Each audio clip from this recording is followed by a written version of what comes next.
ჩვენი შემდეგი ლექცია საკმაოდ რთული საკითხები არის უკვე ეს არის სფერული ორკუთხედი და სამკუთხედი ურთიერთპოლარული სამკუთხედები დამოკიდებულება მათ კუთხეებსა და გვერდებს შორის სფერული სამკუთხედის ძირითადი ფორმულები და ვიწრო სფერული სამკუთხედი це მართკუთხა სფერული სამკუთხედი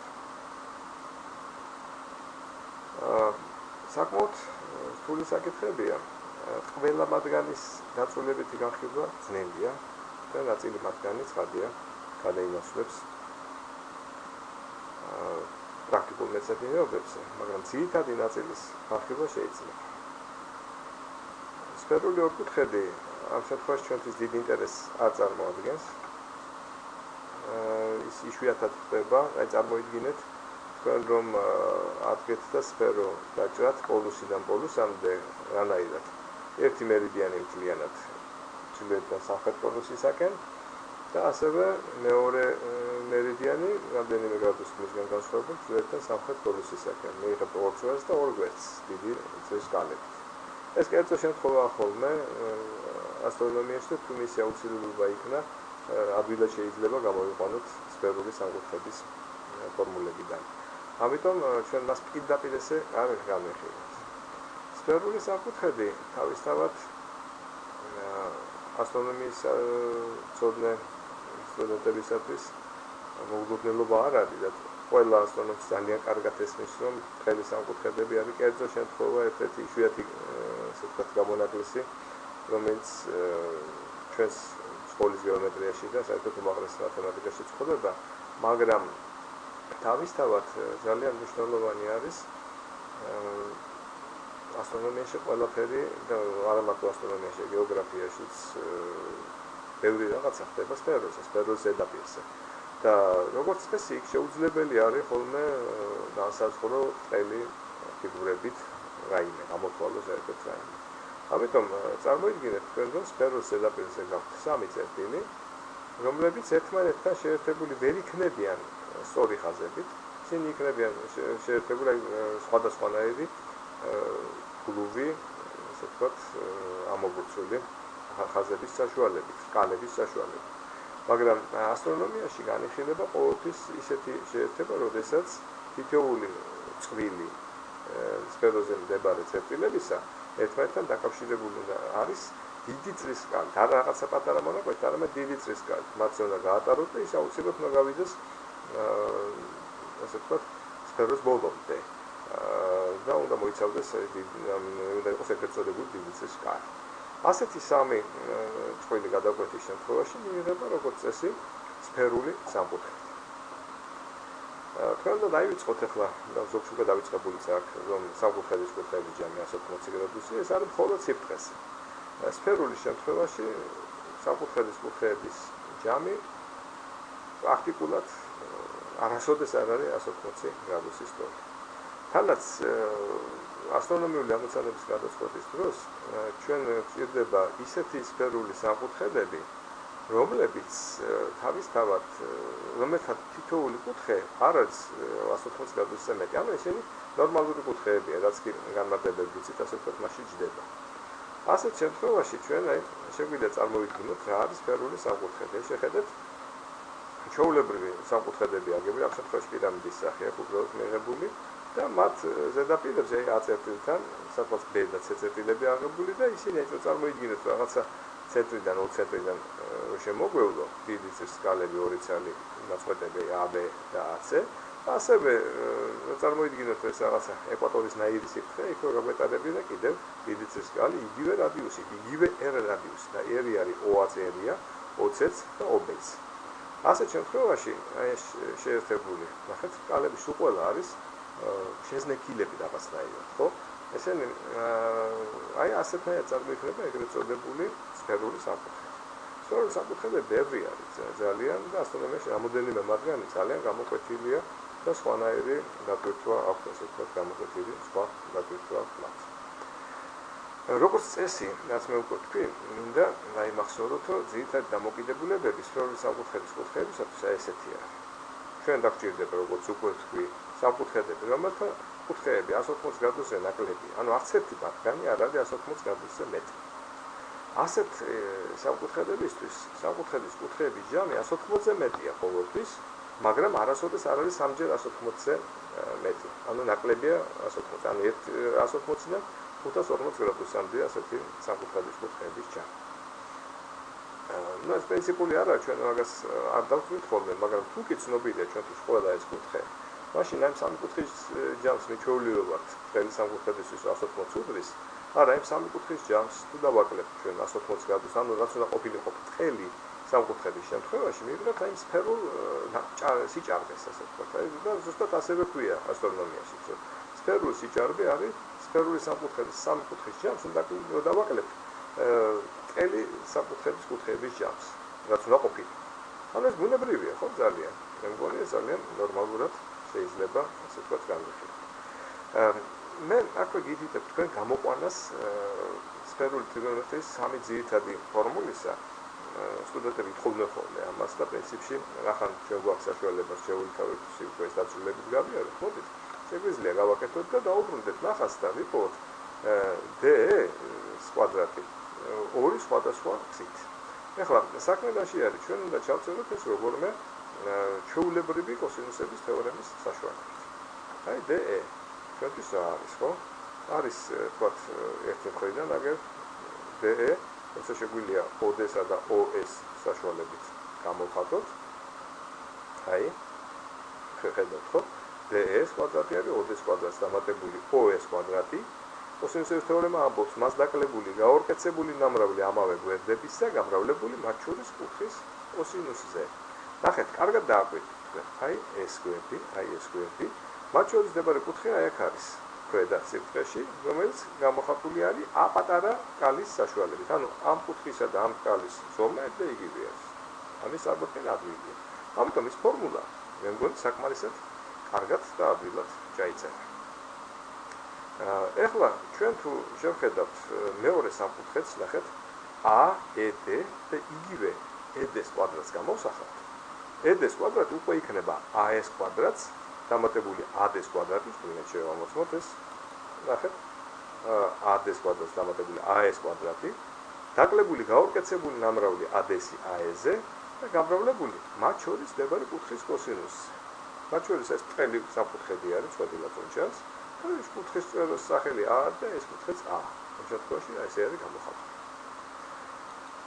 ჩვენ ახლა კონკრეტულად მივდივართ კონკრეტული შედეგისკენ და ამიტომ საკმარისია ახლა მე ფორმალურად კი დავწერე რომ გამოვაკლოთ ესენი ერთმანეთს და შეგვეძლო გაგვეტოლებინა უბრალოდ და ეს იქნებოდა ხო ორივე ds კვადრატია მათი გატოლება შეიძლება და შესაბამისად ამ გამოკლების შედეგი ჩვენ გვაქვს აქ უკვე ჩახატული შემდეგი სახით საკმაოდ გრძელი და უცნაური ფორმულა მისი გამოყენება პრაქტიკულად შეუძლებელია თითოეული მათგანი ჩვენ რამენაირად უნდა გამოვსახოთ ახლა ახალი ჩვენი მონაცემებით. რა არის ჩვენი ახალი მონაცემები? ჩვენ აღარ გვინდა ეს ბრტყელი სამკუთხედები, გვჭირდება აუცილებლად აი სფერული სამკუთხედის ელემენტების გამოყენება. ანუ ჩვენ უნდა ვილაპარაკოთ ან C პატარა გვერდის, A პატარა გვერდისა და B პატარა გვერდის ტრიგონომეტრიულ მნიშვნელობებზე ან პირდაპირ მნიშვნელობებზე თუ ეს შეგვიძლია, ასევე უნდა ვილაპარაკოთ A დიდი, B დიდი და C დიდი კუთხეების მნიშვნელობებზე. ანუ ჩვენ სხვა რამ აღარ უნდა გამოვიყვანოთ. ჩვენ არ უნდა გამოვიყენოთ არც E, არც D. ანუ უნდა მოვარდეს ესენი აუცილებლად ამ საქმიდან და ამ კვადრატის გატოლებით, როდესაც ჩვენ ერთმანეთს გამოვაკეთებთ ორი ერთნაირი გამოსახულება სხვადასხვა მხრიდან ჩაწერილი. ჩვენ ამას მივახციეთ და საკმაოდ კარგი, ასე ვთქვათ, შედეგი დაგვიჭდა. შედეგი რაში გამოიხატება? ამ გამოკლების შედეგად ჩვენ მივიღეთ გამოსახულება, რომელშიც თითოეული მათგანი რაღაცნაირად უნდა გავაკროთ, ასე ვთქვათ. მოდით ჩვენ გავაკროთ OD და OE და გავაკეთოთ ისინი ელემენტარული სამკუთხედების საშუალებით, სადაც R და C ან D უნდა გამოვიყენოთ. OD აგერ არის, ხო? აგერ გვაქვს R, ეს არის კუთხე B. ხედავთ? კუთხე B მოცემულია, R მოცემულია. ამიტომ ძალიან ზმუნებრივი არის, რომ ერის გაყოფილი კოსინუს d-ზე მივიღეთ OD. OD ნახოთ OS საშუალებით ეს საფეხურშია გაკეთებული. OE შემთხვევაში ჩვენ გვაქვს ერი და აი ეს კუთხე არის C. და წერტილს შეესაბამება. ან ესეც C პატარა. ამიტომ ერის შეფარდება კოსინუს C-ზე არის OE. ესე ძალიან მარტივად არის. პირდაპირ განმარტების თანახმად ისაც უჭირს ამის დანახვა შეეძლო უბრალოდ კოსინუს B გამოეხატა ერის შეფარდებით OD-სთან, რაც უფრო მარტივია ხოლმე. და ასევე კოსინუს C გამოეხატა ერის შეფარდებით OS-თან. და ეს პირდაპირ განმარტება იქნებოდა უკვე კუთხის კოსინუსის. მე მგონი ასეთ დაწვრილმანება ამ საკითხზე არ არის. შევხედოთ ჩვენ შემდეგ მომენტს კიდევ აი ეს საკითხები ადვილად განვასხვავებთ და ნახოთ თავისთავად R კვადრატი რა არის ისი სხვაობა არის. ორი მხრიდან შეგვიძლია ჩვენ მისი გამოთვლა, აი OD-ს და AD-ს კვადრატების სხვაობა, აი OD და AD მათი კვადრატების სხვაობა არის R. ეს ერთი მომენტი გვაქვს ჩვენ და მეორე მომენტი ისეთივე სახით ჩვენ შეგვიძლია R-ის კვადრატი გამოსახოთ როგორც OS-ა და AS კვადრატების სხვაობა, OS და AS. აქ მართიკუთხეებია ზემოთ, არ გაგიკვირდეთ უბრალოდ მართკუთხა სამკუთხედია თავიდან ზემოთა წვერში მართკუთხედით დახატული და იქიდან ვაკეთებ ჩვენ ამოცნებს. ამიტომ ადვილად გადავდივართ ძალიან ჩვენ ელემენტარულად პითაგორას თეორემით და ვცვლით R კვადრატით ნახეთ აი ორი ძალიან დიდი გამოსახულება R კვადრატებით შეიძლება ორი R კვადრატი გადავიჯდა უკვე ამაგიდს, ხო? თუ ჩვენ შევხედავთ ახლა დარჩენილ ელემენტებს A გვაწყობს კოსინუს A ეს ერთეულებში არის ერთი შესაძლოა რჩება AD და AE. AD, ну ტანგენსის განმარტებას ნახავთ, კუთხე B-ს ტანგენსი არის R შეფარდებული AD-სთან, R შეფარდებული AD-სთან, ეს ტანგენსი არის, უბრალოდ ეს ხედავთ თვითონ ისე მარტივ კუთხე არის და ორი კარტები მონაწილეობს შიგნით. ხოლო R-ის შეფარდება AS-თან რომელიც ასევე გვჭირდება არის ტანგენსი C კუთხის. ყველაფერი ამის შეტანით, კულტურულად შეტანით, მივიღებთ ძალიან გამარტივებულ ფორმულას. თუ დააკვირდებით, საერთო გამოსახულება ღებულობს ესეც სახეს. ძალიან უცნაური გამართ. და შეიძლება უცბად პროტესტი გაგისვით სანამ არ ჩახდათ ამას, რომ გახდება რა შეასახმე ყველგან ერი შედიოდა ყველგან, R კვადრატიც კი შედიოდა ყველგან და ზუსტად ეს R კვადრატი იკვეცება კიდეც. ეს ძალიან კარგი მოვლენაა R კვადრატის შეკვეცა ჩვენ საშუალებას გვაძლევს, რომ შედეგები საბოლოო ჯამში მივიღოთ არა R რადიუსზე დამოკიდებულებით წრისათვის, არამედ ნებისმიერი სფერული სამკუთხედისათვის. ანუ სფერული სამკუთხედის კუთხეებს შორის დამოკიდებულება, რასაც ჩვენ ვხედავთ, არ არის დამოკიდებული იმაზე თუ რა რადიუსის სფეროს შემოვავლობთ ჩვენ. ესაც ერთ-ერთი საინტერესო შედეგი.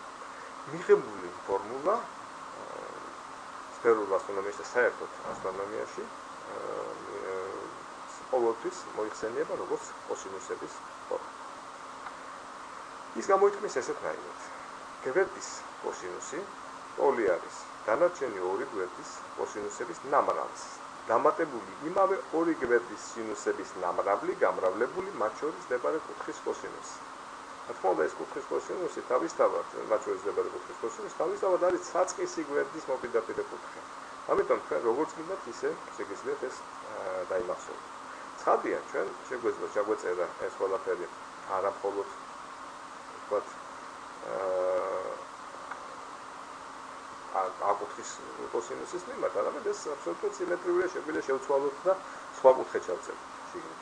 ამიტომ თქვენ პრინციპში გევალებათ, რომ ეს ყველაფერი დაწეროთ უკვე სხვა რომელიმე კუთხის მიმართ.